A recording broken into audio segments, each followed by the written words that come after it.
আবারও এলাম নতুন শিক্ষামূলক গল্প নিয়ে। অনেক সময় এমনও হয়ে থাকে যে আমরা সাফল্যের দ্বারগোড়ায় এসে পৌঁছে বসে থাকি, কিন্তু অলসতা করে বসে থাকি। তাই আজ এলাম এক খরগোশ এবং একটা বাদরের গল্প নিয়ে। এক ভদ্রলোক অনেক জীবজন্তু ওনার পোষা ছিল। তার ভিতরে অনেক রকমের ছিল, তার ভিতরে প্রিয় ছিল একটা বাদর এবং একটা খরগোশ। এই দুটোকে একদিন বলল কি যে তোদের ভিতরে আমি কাকে বেশি ভালোবাসবো তার একটা প্রতিযোগিতা হবে। তোদের দুজনকেই তো আমি বেশি ভালোবাসি, কিন্তু তোদের ভিতরে কাকে আমি বেশি ভালোবাসবো ঠিক তারই একটা প্রতিযোগিতা নিয়ে আজকে তোদের সামনে একটা চ্যালেঞ্জ ছুড়ে দিলাম। তো ওরা ইশারা ইঙ্গিতে বোঝে।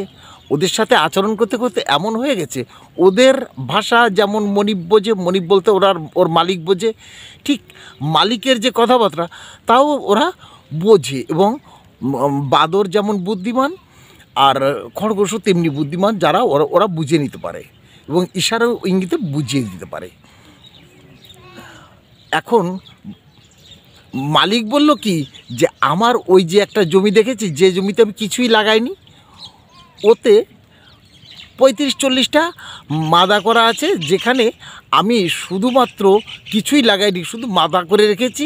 কিন্তু এই যে একটা গাজর দেখ, তোরা দুইজনে এখানে থাকবি, এই গাজরটা ওখানে কোথায় পুঁতে রেখে আসবো, যে খুঁজে পাবি সে তার নিঃসন্দেহে পরিশ্রমী, তাকে আমি বেশি ভালোবাসবো এবং তার যে সমস্ত চাওয়া সবসময় আমি পূরণ করে রাখবো।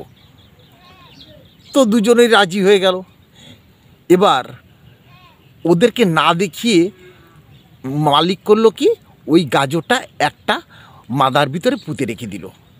যখন পুঁতে রেখে চলে এসে বললো, যা এইবার তোরা দুজন খুঁজে আয়।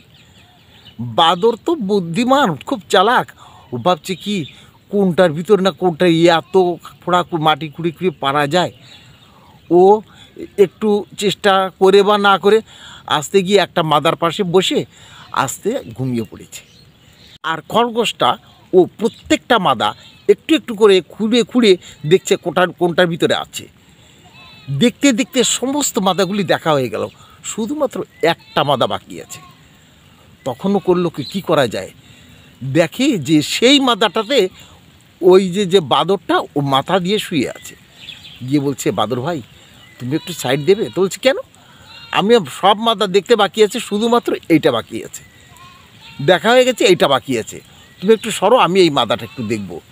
তো বলছে, ঠিক আছে তুমি দেখো। তখন বাদর খেয়াল করে দেখছে যে এটার ভিতরে সত্যি সত্যি আছে নাকি।